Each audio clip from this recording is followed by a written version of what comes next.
Everyone, welcome back to my YouTube channel. दोस्तों, उम्मीद करते हैं आप सभी बहुत अच्छे होंगे, अपनी पढ़ाई में व्यस्त होंगे। तो आज की इस वीडियो में हम लोग बाल विकास से 50 MCQs करने वाले हैं, जो कि बहुत इंपॉर्टेंट है। तो चलिए शुरुआत करते हैं। क्वेश्चन नंबर 101 है, बालक का विकास परिणाम है। बालक का विकास किसका परिणाम है? वंशानुक्रम का, वातावरण का। ऑप्शन सी है वंशानुक्रम तथा वातावरण की अंतर प्रक्रिया का, और ऑप्शन डी है आर्थिक कारकों का। तो बालक का विकास किसका परिणाम होता है? तो बालक का विकास जो है वह वंशानुक्रम और वातावरण की अंतर प्रक्रिया का परिणाम होता है। तो ऑप्शन सी हमारा सही आंसर है। क्वेश्चन नंबर 102 है, विकास कभी न समाप्त होने वाली प्रक्रिया है, यह विचार किससे संबंधित है? एकीकरण का सिद्धांत, अंतःक्रिया का सिद्धांत, अंतःसंबंध का सिद्धांत या निरंतरता का सिद्धांत। तो विकास कभी न समाप्त होने वाली प्रक्रिया है, यह विचार किससे संबंधित है? तो यह विचार निरंतरता के सिद्धांत से संबंधित है, क्योंकि विकास कभी न रुकने वाली प्रक्रिया है, वह निरंतर चलती ही रहती है। इस वजह से विकास को निरंतरता का सिद्धांत कहा जाता है। अगला क्वेश्चन है, व्यक्तिगत शिक्षार्थी एक दूसरे से डैश में भिन्न होते हैं। वृद्धि एवं विकास के सिद्धांतों में, विकास की दर में, विकास क्रम में या विकास की सामान्य क्षमता में। तो व्यक्तिगत शिक्षार्थी एक दूसरे से कैसे भिन्न होते हैं? तो विकास की दर में भिन्न होते हैं। ऑप्शन बी सही आंसर हो जाएगा। नेक्स्ट है, लॉरेंस कोहलबर्ग विकास के क्षेत्र में शोध के लिए जाने जाते हैं। लॉरेंस कोहलबर्ग विकास के क्षेत्र में किस शोध के लिए जाने जाते हैं? संज्ञानात्मक के लिए, शारीरिक के लिए, गामक के लिए या नैतिक के लिए। तो कोहलबर्ग को किस क्षेत्र में शोध के लिए जाना जाता है? तो सही आंसर हो जाएगा नैतिक विकास के क्षेत्र में शोध के लिए लॉरेंस कोहलबर्ग को जाना जाता है। Option D. नेक्स्ट है, एक अध्यापक की दृष्टि में कौन सा कथन सर्वोत्तम है? प्रत्येक बच्चा सीख सकता है, कुछ बच्चे सीख सकते हैं, अधिकतर बच्चे सीख सकते हैं या बहुत कम बच्चे सीख सकते हैं। तो एक अध्यापक के दृष्टिकोण से, जैसे कि आप एक मान लीजिए का अध्यापक हैं, तो आपके दृष्टिकोण से इन चारों में कौन सा कथन सर्वोत्तम होगा? तो सही कथन हो जाएगा प्रत्येक बच्चा सीख सकता है। ऑप्शन ए सही आंसर हो जाएगा। नेक्स्ट है, मनुष्य जीवन का आरंभ मूलतः घटित होता है। मनुष्य जीवन का आरंभ मूलतः घटित होता है दो कोष, केवल एक कोष, कई कोष या कई कोष नहीं। तो मनुष्य जीवन का आरंभ मूलतः कैसे घटित होता है? सही आंसर हो जाएगा केवल एक कोष। Option B is the correct answer. बढ़ते हैं नेक्स्ट क्वेश्चन की ओर। अगला क्वेश्चन है, गामक विकास से हमारा तात्पर्य मांसपेशियों के विकास से तथा पैरों के उचित उपयोग, मस्तिष्क और आत्मा, अधिगम और शिक्षा, प्रशिक्षण और अधिगम, शक्ति और गति। तो गामक विकास से हमारा तात्पर्य क्या है? मांसपेशियों के विकास से तथा पैरों के उचित उपयोग से है। तो ऑप्शन डी सही आंसर हो जाएगा, शक्ति और गति से। नेक्स्ट है, डैश की अवस्था एक बालक के दृष्टि एवं श्रवण इंद्रियां पूर्ण विकसित हो चुकती हैं। कौन सी अवस्था में एक बालक की दृष्टि और श्रवण इंद्रियां पूर्णतः विकसित हो चुकी होती हैं? तो 3 अथवा 4 वर्ष, 6 अथवा 7 वर्ष, 8 अथवा 9 वर्ष या इनमें से कोई नहीं। तो 8-9 साल में एक बालक की दृष्टि और श्रवण इंद्रियां पूर्णतः विकसित हो चुकी होती हैं। तो ऑप्शन सी हमारा सही आंसर हो जाएगा। नेक्स्ट है, इस अवस्था में बालकों में नई खोज करने की और घूमने की प्रवृत्ति बहुत अधिक बढ़ जाती है। शैशवावस्था, उत्तर बाल्यावस्था, किशोरावस्था या प्रौढ़ावस्था। तो कौन सी अवस्था में बालकों में नई खोज करने की और घूमने की प्रवृत्ति बहुत अधिक बढ़ जाती है? तो सही आंसर हो जाएगा उत्तर बाल्यावस्था में। बाल्यावस्था में बालक नई खोज करना चाहता है और उसमें घूमने की प्रवृत्ति बहुत ज़्यादा बढ़ जाती है। तो ऑप्शन बी सही आंसर हो जाएगा। अगला क्वेश्चन है, तर्क, जिज्ञासा तथा निरीक्षण शक्ति का विकास होता है डैश की आयु पर? 7 वर्ष, 11 वर्ष, 9 वर्ष या 6 वर्ष। तो तर्क, जिज्ञासा तथा निरीक्षण शक्ति का विकास किस आयु पर होता है? तो 11 वर्ष की आयु में तर्क, जिज्ञासा तथा निरीक्षण शक्ति का विकास होता है। ऑप्शन बी सही आंसर हो जाएगा। बढ़ते हैं नेक्स्ट क्वेश्चन की ओर। 112 नंबर का क्वेश्चन है, ब्रिजेज के अनुसार उत्तेजना भाग है सामाजिक विकास का, शारीरिक विकास का, संवेगात्मक विकास का या मानसिक विकास का? तो एक ब्रिजेज के अनुसार उत्तेजना किसका भाग है? तो संवेगात्मक विकास का भाग होता है। ऑप्शन सी सही आंसर है। अगला है, बुद्धि परीक्षण निर्माण के जन्मदाता हैं। बुद्धि परीक्षण निर्माण के जन्मदाता कौन हैं? Levator, Francis Galton, William stern या अल्फ्रेड बिने? तो बुद्धि परीक्षण निर्माण के जन्मदाता हैं अल्फ्रेड बिने। Option D is the correct answer. Next है, प्रतिबिंब, अवधारणा, प्रतीक एवं संकेत, भाषा, शारीरिक क्रिया और मानसिक क्रिया अंतर्निहित हैं। प्रतिबिंब, अवधारणा, प्रतीक एवं संकेत, भाषा, शारीरिक क्रिया और मानसिक क्रिया किसमें अंतर्निहित हैं? अनुकूलन में, प्रेरक पेशी विकास में, समस्या समाधान में या विचारात्मक प्रक्रिया में? तो 114 नंबर जो क्वेश्चन है उसका सही आंसर हो जाएगा कि प्रतिबिंब, अवधारणा, प्रतीक व संकेत, भाषा, शारीरिक क्रिया और मानसिक क्रिया किसमें अंतर्निहित है? तो विचारात्मक प्रक्रिया में। ऑप्शन डी सही आंसर हो जाएगा। 115 नंबर का क्वेश्चन है, छोटा शिशु खिलौनों तथा अन्य वस्तुओं को फेंक कर उसके भागों को अलग करके किस भाव को दर्शाता है? पर निर्भरता, स्वप्रेम की भावना, जिज्ञासा की प्रवृत्ति या दोहराने की प्रवृत्ति? तो छोटा शिशु जो होता है खिलौनों तथा अन्य वस्तुओं को फेंक कर उसके भागों को अलग करके कौन से भाव को दर्शाता है? तो वो जिज्ञासा की प्रवृत्ति को दर्शाता है। ऑप्शन सी सही आंसर हो जाएगा। शरीर के आकार में वृद्धि होती है क्योंकि शारीरिक और गत्यात्मक विकास, संवेगात्मक विकास, संज्ञानात्मक विकास या नैतिक विकास? तो शरीर के आकार में वृद्धि होती है क्योंकि शारीरिक और गत्यात्मक विकास होता है, इस वजह से शरीर की आकार में वृद्धि होती है। तो ऑप्शन ए सही आंसर हो जाएगा। अगला है, निम्नलिखित में से कौन समस्या समाधान की वैज्ञानिक पद्धति का पहला चरण है? कौन समस्या समाधान की वैज्ञानिक पद्धति का पहला चरण है? तो प्राकल्पना का परीक्षण करना, समस्या के प्रति जागरूकता, प्रासंगिक जानकारी को एकत्र करना या प्राकल्पना का निर्माण करना? तो समस्या समाधान की वैज्ञानिक पद्धति का पहला चरण क्या होता है? तो समस्या समाधान की वैज्ञानिक पद्धति का पहला चरण होता है समस्या के प्रति जागरूकता। जब कोई समस्या के प्रति जागरूक होगा तभी समस्या समाधान की विधि खोज निकालेगा। तो ऑप्शन बी सही आंसर हो जाएगा। वृद्धि का संबंध किससे है? अगला क्वेश्चन है, वृद्धि का संबंध किससे है? आकार व भार से, केवल आकार से, केवल भार से या इनमें से कोई नहीं? तो वृद्धि का संबंध किससे होता है? तो वृद्धि का संबंध आकार एवं भार दोनों से होता है। अगला है, किशोरावस्था की अवधि है 12 से 19 वर्ष, 10 से 14 वर्ष, 15 से 20 वर्ष या 20 से 25 वर्ष? तो किशोरावस्था की अवधि कौन सी होती है? तो 12 से 19 वर्ष के मध्य को किशोरावस्था कहा जाता है।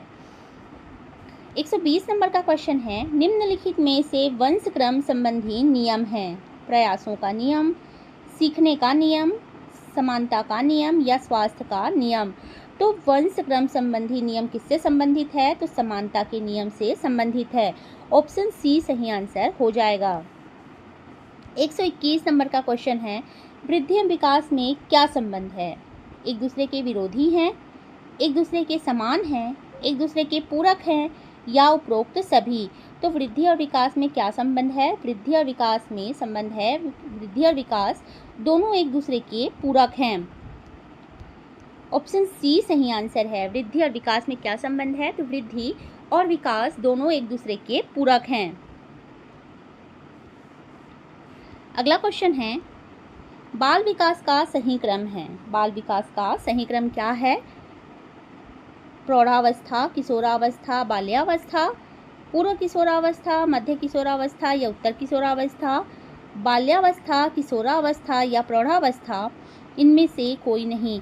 तो अगर हम देखते हैं इन चारों ऑप्शन में, तो बाल विकास का सही क्रम बाल्यावस्था, किशोरावस्था या प्रौढ़ावस्था, ये आंसर हो सकता है। और इसका एक आंसर इनमें से कोई नहीं भी हो सकता है, क्योंकि बाल विकास का सही क्रम बाल विकास में गर्भावस्था से लेकर प्रौढ़ावस्था तक या जीवन से लेकर मृत्यु तक का अध्ययन किया जाता है। तो इसमें ऐसा कोई ऑप्शन है ही नहीं, तो हम इसमें इनमें से कोई नहीं आंसर ले सकते हैं। या फिर बाल्यावस्था, किशोरावस्था या प्रौढ़ावस्था भी ले सकते हैं। वो व्यापम के ऊपर डिपेंड करता है कि वो कौन सा आंसर सही लेता है। तो चलिए आगे बढ़ते हैं। विकास में वृद्धि से तात्पर्य है, विकास में वृद्धि से तात्पर्य है ज्ञान में वृद्धि, संवेग में वृद्धि, वजन में वृद्धि या आकार, सोच, समझ, कौशलों में वृद्धि। तो विकास में वृद्धि का तात्पर्य होता है आकार, सोच, समझ, कौशलों में वृद्धि। इसका आंसर जो ये क्वेश्चन है 122 नंबर का क्वेश्चन कि बाल विकास का सही क्रम है, इसका आंसर व्यापम ने लिया हुआ है बाल्यावस्था, किशोरावस्था और प्रौढ़ावस्था। तो ऑप्शन सी सही आंसर है। और विकास में वृद्धि का तात्पर्य आकार, सोच, समझ, कौशलों में वृद्धि है। 124 नंबर का क्वेश्चन है शारीरिक विकास का क्षेत्र है, शारीरिक विकास का क्षेत्र है स्नायुमंडल, स्मृति, अभिप्रेरणा और समायोजन। तो शारीरिक विकास का क्षेत्र कौन सा है? स्नायुमंडल शारीरिक विकास का क्षेत्र है। ऑप्शन ए सही आंसर है। बढ़ते हैं अगले क्वेश्चन की ओर। मानसिक विकास को प्रभावित करने वाले कारक हैं वंशानुक्रम, परिवार का वातावरण, परिवार की सामाजिक स्थिति और उपरोक्त सभी। तो किसी भी बालक के मानसिक विकास को प्रभावित करने में वंशानुक्रम, परिवार का वातावरण, परिवार की सामाजिक स्थिति, ये तीनों ही महत्वपूर्ण स्थान रखते हैं। इसलिए हमारा ऑप्शन डी सही आंसर हो जाएगा, उपरोक्त सभी। सीखने की प्रोजेक्ट विधि किस अवस्था के लिए उपयोगी है? सीखने की प्रोजेक्ट विधि किस अवस्था के लिए उपयोगी है? बाल्यावस्था के लिए, पूर्व बाल्यावस्था के लिए, किशोरावस्था के लिए या उपरोक्त सभी। तो जो सीखने की प्रोजेक्ट विधि है वो इन तीनों के लिए अवस्थाओं के लिए ही उपयोगी है। इस वजह से ऑप्शन डी सही आंसर है। बाल्यावस्था होती है, बाल्यावस्था कितने वर्ष तक होती है? 5 वर्ष तक होती है, 12 वर्ष तक होती है, 21 वर्ष तक होती है या इनमें से कोई नहीं। तो बाल्यावस्था का काल होता है 5 से 12 वर्ष। तो बाल्यावस्था 12 वर्ष तक ही होती है। ऑप्शन बी सही आंसर है। अगला है निम्नलिखित में से कौन सी किशोरावस्था की मुख्य समस्या है? निम्नलिखित में से कौन सी किशोरावस्था की मुख्य समस्या है? तो संवेगात्मक समस्याएं, शारीरिक परिवर्तनों की समस्याएं, समायोजन की समस्याएं या उपरोक्त सभी।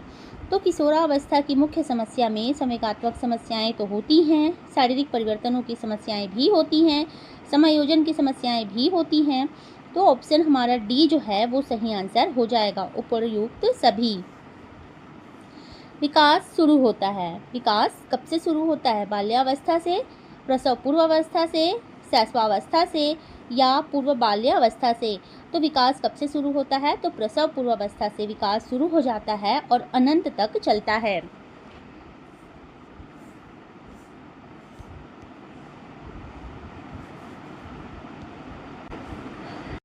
अगला क्वेश्चन है परिपक्वता का संबंध है, परिपक्वता का संबंध है विकास से, वृद्धि से, सृजनात्मकता से या रुचि से।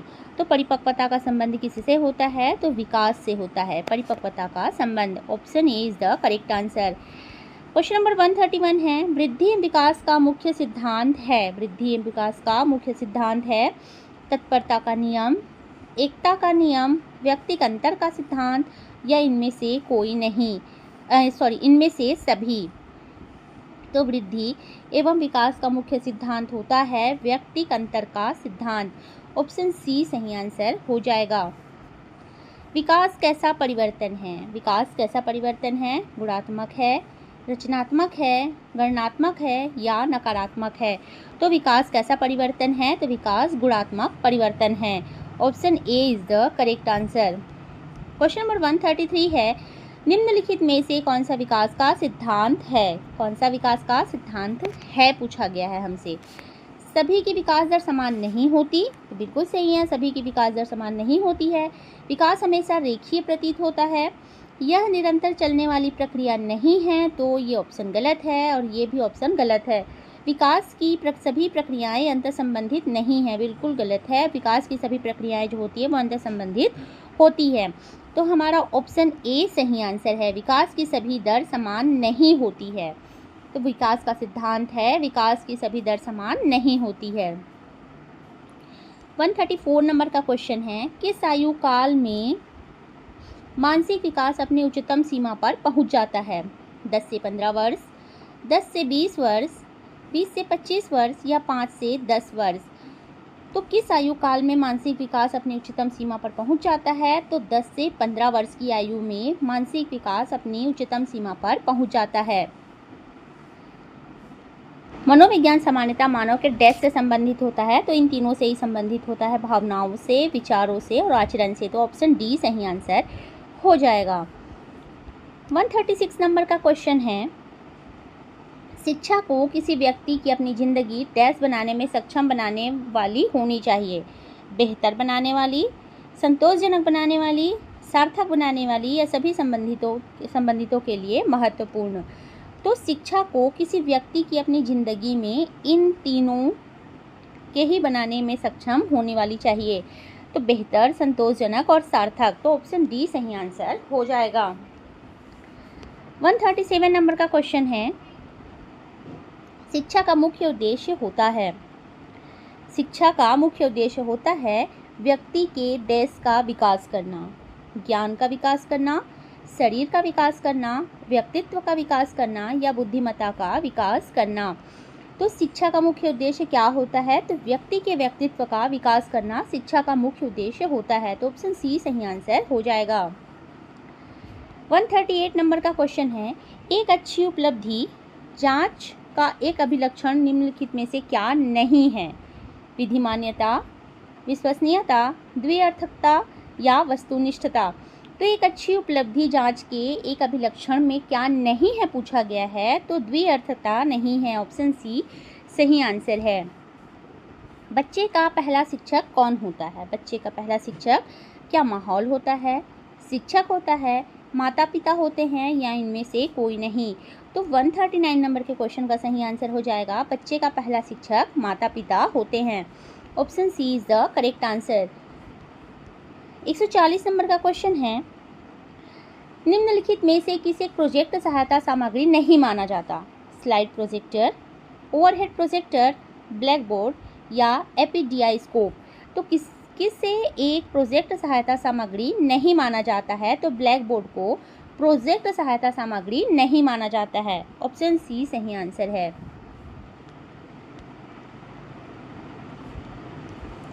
अनुसंधान से पता चलता है कि डैश की सीखने की प्रक्रिया में एक प्रबल चर है, संभवतः योग्यता से भी ज़्यादा महत्वपूर्ण चर। उपेक्षा, अनभिज्ञता, अभिप्रेरणा या निरुत्साहन। तो अनुसंधान से क्या पता चलता है कि डैश की सीखने की प्रक्रिया में एक प्रबल चर है, संभवतः योग्यता से भी ज़्यादा महत्वपूर्ण चर है। तो क्या है? उपेक्षा तो नहीं हो सकता, निगेटिव वर्ड है। अनभिज्ञता भी निगेटिव वर्ड है और निरुत्साहन भी, तो पॉजिटिव वर्ड है यहाँ पे अभिप्रेरणा। तो अभिप्रेरणा सीखने की प्रक्रिया में एक प्रबल चर है, संभवतः योग्यता से भी ज़्यादा महत्वपूर्ण चर क्या है? तो अभिप्रेरणा है। स्कूल पुस्तकालय डैश का एक शैक्षणिक तंत्र है। स्कूल पुस्तकालय डैश का एक शैक्षणिक तंत्र है। तो अल्प मूल्य, थोड़े मूल्य, ज़्यादा मूल्य नहीं या विचारणीय मूल्य। तो स्कूल पुस्तकालय विचारणीय मूल्य का एक शैक्षणिक तंत्र है। तो ऑप्शन डी सही आंसर हो जाएगा। नेक्स्ट है, समूह में और सहभागिता द्वारा सीखने के अभ्यासों को निरुत्साहित किया जाना चाहिए, अनदेखा किया जाना चाहिए, प्रोत्साहित किया जाना चाहिए या इनमें से कोई नहीं। तो समूह में और सहभागिता द्वारा सीखने के अभ्यासों को प्रोत्साहित किया जाना चाहिए। ऑप्शन सी सही आंसर है। भारत सरकार ने बच्चों के लिए मुफ्त अनिवार्य शिक्षा अधिकार अधिनियम वर्ष डैश में लागू किया था। बच्चों के लिए मुफ्त एवं अनिवार्य शिक्षा अधिकार अधिनियम कब लागू किया था? तो 2006 में, 2007 में, 2008 में या 2009 में।